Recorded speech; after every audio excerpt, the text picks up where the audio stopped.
નમસ્કાર વિદ્યાર્થી મિત્રો, ધોરણ 11 કોમર્સ ની અંદર એસટી વિષયની આપણે સીસી ભાગમાં ચેપ્ટર નંબર 1 આપણે અભ્યાસ કર્યો હતો માહિતી સંચાર અને તેની જુદી જુદી પદ્ધતિઓ. હવે આપણે એસટી માં સીસી વિભાગમાં ચેપ્ટર નંબર 2 છે અસરકારક પત્ર વ્યવહાર અને તેની જુદી જુદી શૈલી એટલે કે જુદી જુદી પદ્ધતિ એના વિશે આપણે આ ચેપ્ટરમાં અભ્યાસ કરવાનો છે. અસરકારક પત્ર વ્યવહાર અને તેની જુદી જુદી શૈલીઓ, બરાબર છે, જે આપણે ચેપ્ટર નંબર 2 માં આપણે અભ્યાસ કરવાનો છે. હવે તમને ખબર હશે કે અમુક મુદ્દા જે છે કે આ વર્ષે કાઢી નાખવામાં આવે છે કે જે તમને સરકાર દ્વારા જે મુદ્દા રજૂ કરવામાં આવ્યા છે એ મુજબ તમારે આ વર્ષે તૈયારી કરવાની છે, બરાબર છે. આપણે પણ એ મુજબ અભ્યાસ કરશું કે જે મુદ્દા કોર્સમાં રાખવામાં આવેલા છે એવા મુદ્દાનો જ આપણે ખાસ અહીં અભ્યાસ કરશું. બીજા મુદ્દાનો અભ્યાસ આપણે પછી જ્યારે સ્કૂલ ચાલુ થાય ત્યારે આપણે કરશું. ત્યારે આપણે ઓનલાઈન અંદર જે મુદ્દા રાખવામાં આવેલા છે વધુ પડતા એ મુદ્દાનો અભ્યાસ કરવામાં આપણે ધ્યાન આપશું. અન્ય મુદ્દા જો કોઈ જરૂરીનો અભ્યાસ કરાવીશ હું તમને કહી દઈશ કે આ મુદ્દા વધારાનો છે, આ તમારે પૂછવામાં નહીં આવે પણ આપણા માહિતી માટે મુદ્દો ભણવામાં આવે છે. જો અસરકારક પત્ર વ્યવહાર અને તેની જુદી જુદી શૈલી, જુદી જુદી પદ્ધતિઓ. હવે અત્યારના આ આધુનિક યુગમાં ટૂંકીએ સંદેશા વ્યવહાર કૌશલ્ય વ્યવસાય અને વ્યક્તિગત સફળતા મહત્વનું પરિબળ છે. આપણે ખબર છે અત્યારે આધુનિક યુગની અંદર અત્યારે જે યુગ વિકસી રહ્યો છે આધુનિક યુગ કહી શકાય. આ યુગમાં તો કે જે સંદેશા વ્યવહાર છે એને ખૂબ જ મહત્વનું પરિબળ કીધું છે. ધંધા ઉદ્યોગ હોય કે પછી વ્યક્તિગત સફળતા હોય એમાં જેને કહેવાય કે સંદેશા વ્યવહારનું ખૂબ જ મહત્વ વધી રહ્યું છે. આપણે બધાય જાણીએ છીએ કે મોબાઈલ ફોનનો કેટલો ઉપયોગ છે, ધંધાની અંદર પણ કેટલો મોબાઈલ ફોન દ્વારા કેટલો વહીવટ કરવામાં આવતો હોય છે. આપણે આપણા મિત્રને બોલાવો હોય વ્યક્તિગત રીતે પણ કેટલું મહત્વ રહે છે. જે મોબાઈલ દ્વારા મેસેજ ફોન કોલ જે કરી છે એ આપણે માહિતીની આપણે જ કરી કહેવાય, સંદેશા વ્યવહાર જ કર્યો કહેવાય. તો આજે એનું કેટલું મહત્વ રહ્યું છે સંદેશા વ્યવહારનું કે માનવીની જીવનમાં પણ અને ધંધા ઉદ્યોગમાં પણ સંદેશાનું ઘણું જ ટોકીય મહત્વ રહેલું છે. તો કે આજના યુગમાં સ્થળ અને સમયની સીમાઓને સંદેશા વ્યવહારની આધુનિક પદ્ધતિ અને ઉપકરણ લગભગ ખતમ કરી નાખી છે. તો કે આજના જે યુગમાં છે ટોકીય સ્થળ અને સમયની ટોકીય સ્થળ અને સમય એને તો કે સંદેશા વ્યવહાર શું કરી નાખ્યું છે, ખત્મ કરી નાખ્યું છે. આપણને ખબર છે તો કે અત્યારે સંદેશા વ્યવહારના કારણે તો કે સ્થળ અને સમય આ જે બે પરિબળ છે એની જે સીમા છે એનાથી કોઈ ધંધાકીય ઉદ્યોગને ફેર પડતો નથી. આપણને કહે કે જે મોબાઈલ ફોનનો જે ઉપયોગ થવા લાગ્યો છે એના કારણે આપણે કોઈ પણ જગ્યાએ કાંઈ પણ માહિતી આપણે આપી શકીએ છીએ. કોઈ પણ જગ્યાએ ગમે તે સમયે આપણે કાંઈ પણ માહિતી આપવા માંગતા હોય તો આપણે આપી શકીએ છીએ. આપણે ખબર સ્થળ અને સમય જે સંદેશા વ્યવહાર વિકસ્યો, મોબાઈલ ફોન આવ્યો, ઇન્ટરનેટ આવ્યું, ઈમેલ, જેમ જેમ આ બધું ઓનલાઈન થતું ગયું એના કારણે તો કે અત્યારે જે સંદેશા વ્યવહાર જે છે એને સ્થળ અને સમયને આવો કેવો કરે કે એની સીમાને રદ કરી નાખ્યો કે કોઈને કાંઈ નડતું નથી. આપણને ખબર છે કે આપણે કોઈ પણ માહિતી કોઈ પણ જગ્યાએ મોકલી શકીએ છીએ. એવું નથી કે માત્ર દેશમાં જ ફોન કોલ કરી શકીએ. આપણે અમેરિકામાં પણ ઈમેલ મોકલી શકીએ છીએ, કોઈ પણ અન્ય દેશમાં પણ આપણે ઈમેલ મોકલી શકીએ, ફોન પર વાત કરી શકીએ છીએ, મેસેજ મોકલી શકીએ છીએ, ફેસબુક દ્વારા, વોટ્સએપ દ્વારા. આપણે ખબર છે કેટલી ટેકનોલોજીનો વિકાસ થયો છે. આ ટેકનોલોજીના વિકાસના કારણે આપણે કોઈ પણ જગ્યાએ કે સ્થળનું બંધન નડતું નથી કે નથી સમયનું બંધન નડતું. કોઈ પણ સમયે કોઈ પણ જગ્યાએ આપણે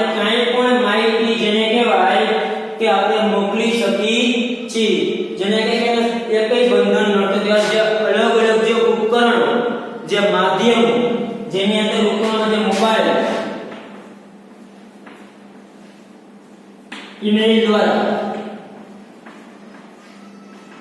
કમ્પ્યુટર, તો કે જે આધુનિક જે બધા ઉપકરણો છે એને આપણે મોકલી મેસેજ કરી છે, મોબાઈલ, કમ્પ્યુટર, લેપટોપ, તો કે આધુનિક ઉપકરણોની મદદથી, તો કે આધુનિક જે સાધનોનો વિકાસ થયો છે મોબાઈલ, આપણને કહો છે કે આજથી 25 વર્ષ પહેલા એન્ડ્રોઇડ મોબાઈલ હતો, તે એન્ડ્રોઇડ મોબાઈલનો વિકાસ થઈ ગયો. હમણાં જ કેવું હોય તો કહી શકાય, પહેલા મોબાઈલ ફોન નહોતા તે ટપાલ દ્વારા સંદેશો મોકલતા. હવે મોબાઈલ ફોનનો ઉપયોગ થવા માંડ્યો એટલે સંદેશ એકદમ કેવો થઈ ગયો, તો કે સરળ થઈ ગયો, એકદમ સરળ રીતે આપણે કોઈ પણ માહિતી મોકલી શકીએ છીએ. સમાજના દરેક વર્ગ એકબીજા સાથે સતત સંપર્ક રહેવા સંદેશા વ્યવહારની જુદી જુદી પદ્ધતિઓ શોધતો થયો અને અપનાવતો થયો. સમાજમાં જેટલા વ્યક્તિઓ રહે છે તે દરેક વ્યક્તિઓ એકબીજા સાથે સંપર્કમાં રહેવા માટે અલગ અલગ સંદેશા વ્યવહારની પદ્ધતિનો જેને કે ઉપયોગ કરતો થયો છે માનવી. આજે કે માનવી જે છે એ સંદેશા વ્યવહારની જુદી જુદી જે પદ્ધતિઓ છે, મોબાઈલ ફોન લઈ લ્યો, કમ્પ્યુટર લઈ લ્યો, પત્ર વ્યવહાર લઈ લ્યો, ઈમેલ લઈ લ્યો, કે અલગ અલગ કે ભાઈ એકબીજા સાથે સંપર્કમાં રહેવા માટે આજે માનવી તો કે સંદેશા વ્યવહારની જુદી જુદી પદ્ધતિનો તો કે ઉપયોગ કરવા લાગ્યો છે કે જેનાથી પોતે સરળ રીતે બીજા વ્યક્તિ સાથે સંપર્કમાં રહી શકે અને સરળ રીતે જેને કે સંદેશા વ્યવહાર કરી શકે છે. આપણને ખબર છે કે આપણે આપણા સગાવાલા સાથે સંપર્કમાં રહેવા માટે આપણે સંદેશા વ્યવહાર આપણે કરતા, આપણે મોબાઈલ ફોન દ્વારા 10-15 દિવસે આપણે ફોન કરતા કે શું કરો છો, મજામાં છો, તો કે ફોન આપણે શું કામ કરતા હોય છે, તો કે આપણે મોબાઈલ ફોન માધ્યમનો ઉપયોગ કર્યો શેના માટે, તો કે આપણા જે સગા સંબંધી છે એની સાથે સંપર્કમાં રહેવા માટે આપણે આ માધ્યમનો આપણે ઉપયોગ કરીએ છીએ. તો કે દરેક વ્યક્તિ તો કે પોતાના મિત્રો, સગા સંબંધી છે એની સાથે સંપર્કમાં રહેવા માટે તો કે સંદેશા વ્યવહારનો ઉપયોગ કરે છે, એટલે કે એની સાથે માહિતીની આપ-લે કરતો હોય છે, એટલે કે સતત સંપર્કમાં એમને શું કરે, એની સાથે વાતચીત કરતો અને અલગ રીતે જેને કે અલગ અલગ પદ્ધતિ અપનાવતો હોય છે.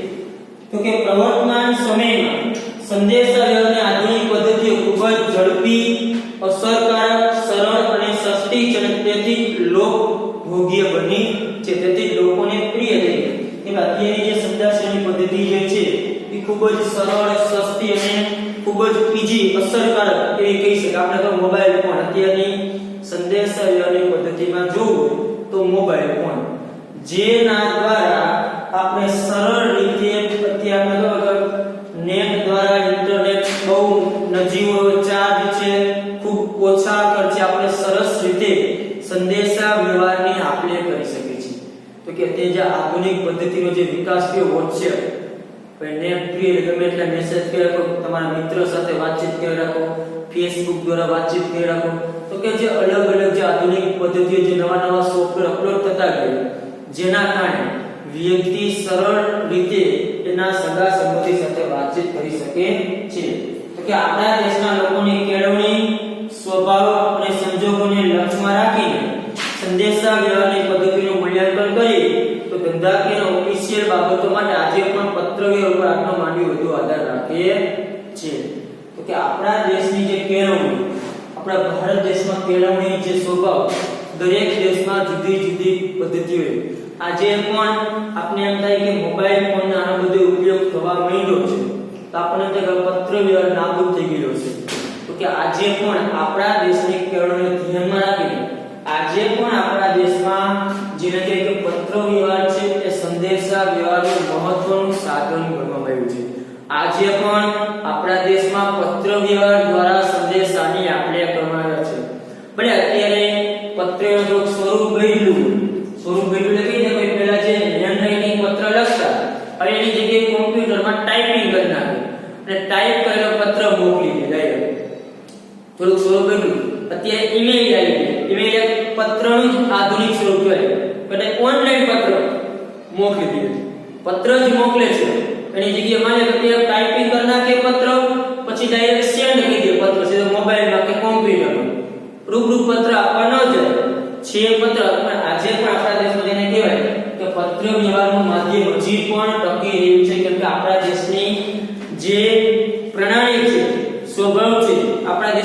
મેળવણી છે, આપણા દેશમાં જે શિક્ષણ છે એને ધ્યાનમાં રાખીને હજી પણ આપણા દેશમાં સંદેશા વ્યવહારના માધ્યમ તરીકે તો કે પત્રનો ઉપયોગ કરવામાં આવે છે. આપણે પત્રનું આપણે સ્વરૂપ બદલતું જોવા મળ્યું છે કે ભાઈ અત્યારે પત્ર જે મોકલવામાં આવે છે એમાં થોડો ફેરફાર કરી કઈ યુગ થોડોક વધ્યો, ટેકનોલોજી થોડીક વધી, તો ટેકનોલોજી થોડોક ઉપયોગ કરીને જેને કે પત્ર વ્યવહાર કરવામાં આવતો હોય છે.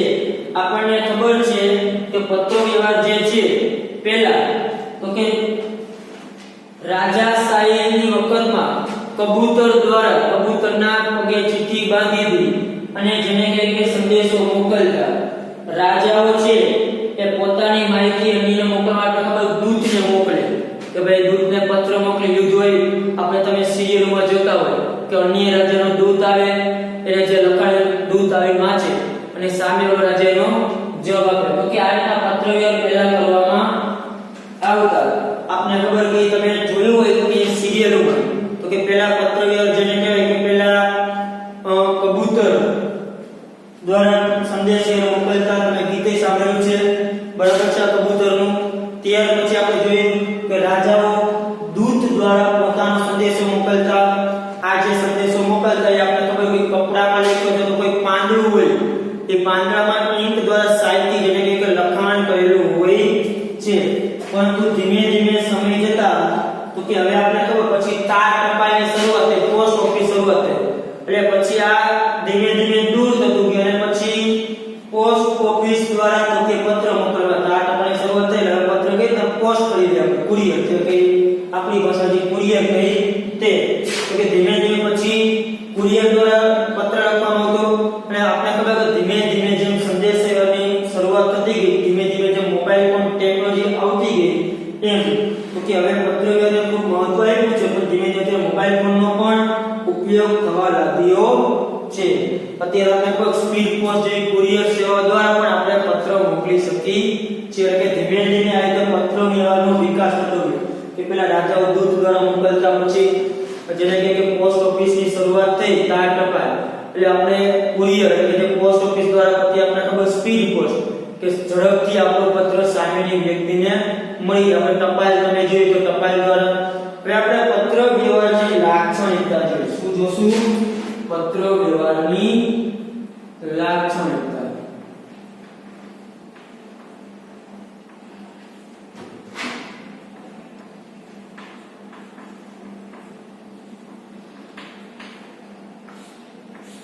તો કે પત્ર વ્યવહારની લાક્ષણિકતા શું છે? આપણે પત્ર વ્યવહારના જે ઇતિહાસ વિશે વાત કરી એ અત્યારે કોર્સમાં છે નહીં. પત્ર વ્યવહારની લાક્ષણિકતા તમારા કોર્સમાં છે. આપણે વાત કરી કે રાજાશાહીના વખતમાં જે પત્રનો ઇતિહાસ છે તો કે પહેલા કબૂતર દ્વારા રાજાઓ દૂત મોકલીને કરતા. ધીમે ધીમે આપણે તો ભાઈ તાર ટપાલ શરૂઆત થઈ એટલે પોસ્ટ દ્વારા આપણે પોસ્ટ ઓફિસ દ્વારા આપણે કઈ પણ માહિતી મોકલતા અથવા ટપાલ લખતા. ધીમે ધીમે જેમ જેમ ટેકનોલોજીનો વિકાસ થતો કે આજે મોબાઈલ ફોન આવી ગયો તો કે મોબાઈલ ફોન દ્વારા પત્ર વ્યવહારની જેને કહેવાય કે આપણે થવા લઈ ગયા. હવે પત્ર વ્યવહાર મોબાઈલ ફોન દ્વારા પત્ર આપે એટલે શું કરી નાખીએ મોબાઈલ ફોનમાં કે ભાઈ જે કંઈ પત્ર મોકલે ટાઈપિંગ કરી અને મોબાઈલ ફોનમાં સામેની વ્યક્તિને મેસેજ પત્ર સેન્ડ કરી દે. પ્રિન્ટ પોતે કાઢી જરૂરી તો પ્રિન્ટ કાઢી મોકલે જેવી જે. એ પત્ર વ્યવહારના લક્ષણો શું છે? તો કે પત્ર વ્યવહાર જે છે સંદેશા વ્યવહાર, એ સંદેશા વ્યવહાર તો કે પત્ર ખૂબ જ સરળ અને કિફાયતી પદ્ધતિ છે. સરળ અને કિફાયતી, ખૂબ જ સરળ અને કિફાયતી પદ્ધતિ છે. તો કે પત્ર છે એ લખનાર અને મેળવનાર બંને માટે ઉપયોગી છે. તો કે પત્ર લખનાર અને મેળવનાર બંને માટે શું છે? તો કે ઉપયોગી છે. આપણે તો પત્રવ્યવહારની જે સંદેશ સેવાની જે પત્ર છે એ ખૂબ જ તો કે સરળ પદ્ધતિ વિધિ છે. તો કે પત્ર વ્યવહાર લખનાર અને મેળવનાર બંને માટે શું છે? તો કે ઉપયોગી છે. બંને જેને કહેવાય કે આનો સરળ રીતે ઉપયોગ કરી શકે છે. જે પત્ર લખનાર હોય તે અને પત્ર મેળવનાર બંને માટે જેને કે પત્ર વ્યવહાર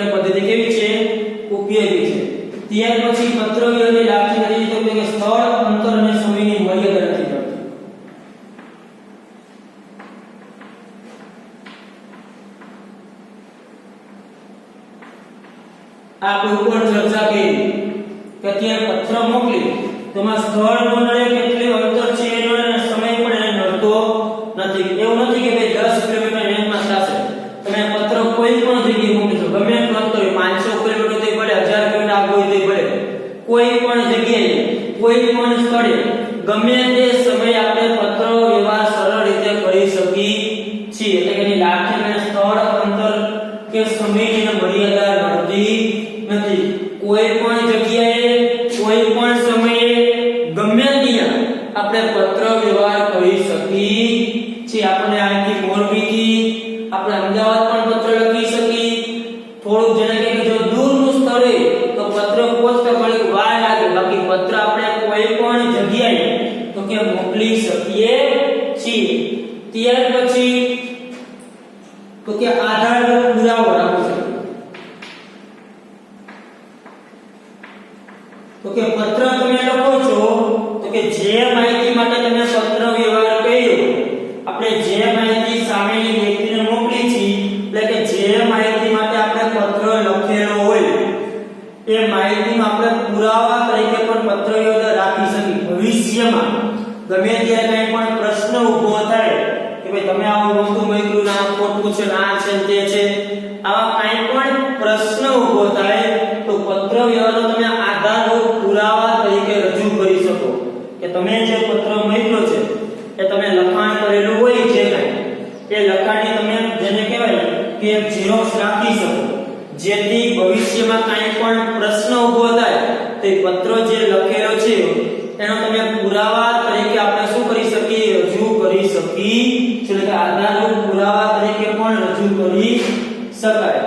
ત્યાર પછી માહિતીને ગુપ્ત રાખી શકાય. સ્વાભાવિક છે કે પત્ર લખો માહિતી તમે ગુપ્ત રાખી શકો કે ભાઈ જે કાંઈ મૌખિક હોય તો આપણે થાય કે કોઈ વાંચી જાય, પણ પત્ર વ્યવહાર દ્વારા માહિતીને ગુપ્ત રાખી શકાય. જે કાંઈ પત્રમાં તમે માહિતી લખેલી હોય, તમે જે કાંઈ માહિતી આપવા માંગો છો સામેની વ્યક્તિને, એ માહિતી જે તમારે ગુપ્ત રાખવી હોય તો આપણને જે બેંકના જે પરબીડી આવતા આપણા નામે તમે જોયું હોય તો તમારું બેંકમાં ખાતું હોય તો બેંક દ્વારા તો કે આપણને તો કે અમુક આપણા ખાતા નંબરની માહિતી કે અન્ય કોઈ માહિતી આપણને આવતી હોય તો બેંકનું જે પરબીડી આપણે જોઈએ કવર આવતી ખાલી ઉપર સરનામું દેખાતું અને કવરની અંદર પેક હોય, જેથી કોઈ ખોલે તો આપણે ખબર પડે કે આને કવર ખોલેલું છે, આપણી માહિતી કોઈ અન્ય વાંચી શકે નહીં. એટલે કે પત્ર તમે આ રીતે પરબીડીમાં તમે વ્યવસ્થિત રીતે મોકલો તો માહિતીને શું રાખી શકાય, ગુપ્ત રાખી શકાય છે. અને કે કોઈને માહિતી તમારે દેખાડવી ન હોય તો પરબીડીમાં પત્ર પૂરી વ્યવસ્થિત રીતે પેક કરી તમે મોકલો તો માહિતી જે પત્ર છે કેવો રહે તો કે ગુપ્ત રહે છે, માહિતી ગુપ્ત રાખી શકાય. ત્યાર પછી માહિતીનો પુનઃ ઉપયોગ કરી શકાય.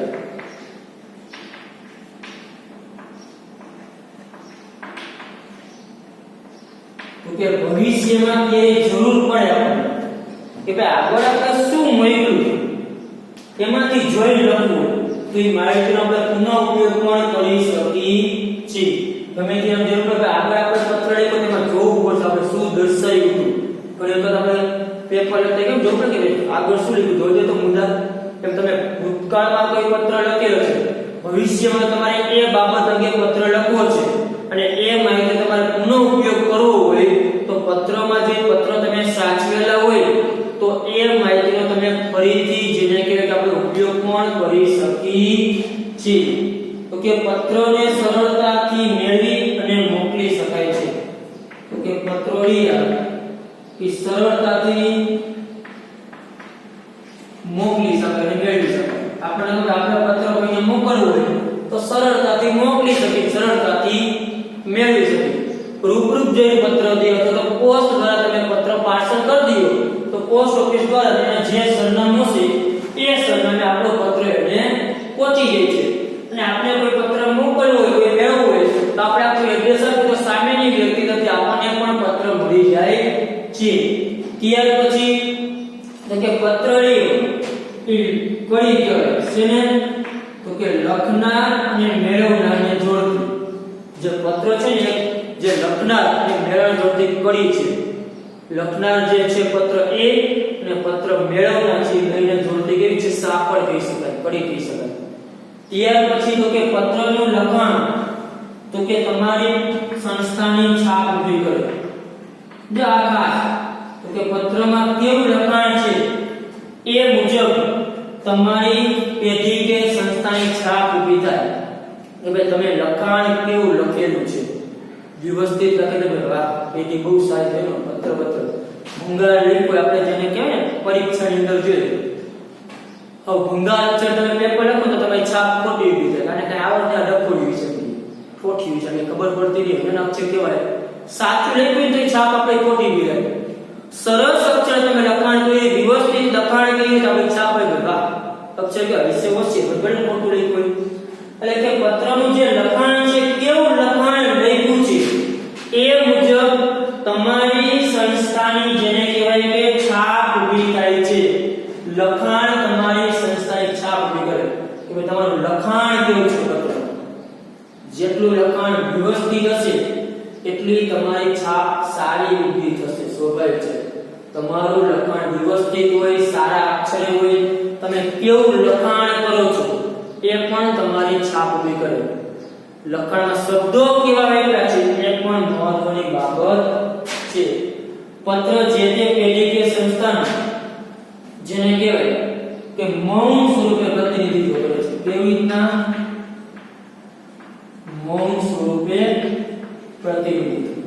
પત્ર ભલે કઈ બોલતો હોય પણ તમે જે લખાણ કર્યું ને એના આધારે તમારું સામેની વ્યક્તિ પ્રત્યે, સામેની જે પેઢી છે એના પ્રત્યે તમારું પ્રતિનિધિત્વ ઊભું થાય છે. ભાઈ તમે કેવા છો એ પ્રતિનિધિત્વ પત્ર ઊભું કરે છે. એટલે કે પત્ર વ્યવહારના શું છે? લાક્ષણિકતા. સરળ પદ્ધતિ છે, લખાણ વ્યવહાર બંને માટે ઉપયોગી છે. પત્ર વ્યવહારની જે છે એને સ્થળ, અંતર કે સમયની મર્યાદા નડતી નથી. તમે આધારો પુરાવા તરીકે રજૂ કરી શકો છો. માહિતીને ગુપ્ત રાખી શકાય. ફરીથી જે જરૂર પડે તે માહિતીનો ઉપયોગ પણ કરી શકાય. પત્ર સરળતાથી મેળવી અને મોકલી શકાય છે. ત્યાર પછી કડી છે બંનેને જોડતી લખનાર અને મેળવનાર જે તે સંસ્થાની છાપ ઊભી કરે છે. અને મૌન સ્વરૂપે પત્ર વ્યવહાર છે પ્રતિનિધિત્વ ઊભું કરે છે. એટલે કે અહીંયા આપણે જોયું પત્ર વ્યવહાર આપણે અસરકારક પત્રની પ્રસ્તાવના અને આપણે પત્ર વ્યવહારની લાક્ષણિકતા વિશે આપણે અભ્યાસ કર્યો. કે પત્ર વ્યવહારની કઈ લાક્ષણિકતાઓ છે, કયા લક્ષણો છે એના વિશે આપણે અભ્યાસ કર્યો. ત્યાર પછી આપણે પત્ર વ્યવહારના જે પ્રકાર છે એનો અભ્યાસ આપણે નેક્સ્ટ લેક્ચરમાં કરશું. કેટલા પ્રકારના પત્રો લખાય છે. ચાલો, થેન્ક યુ.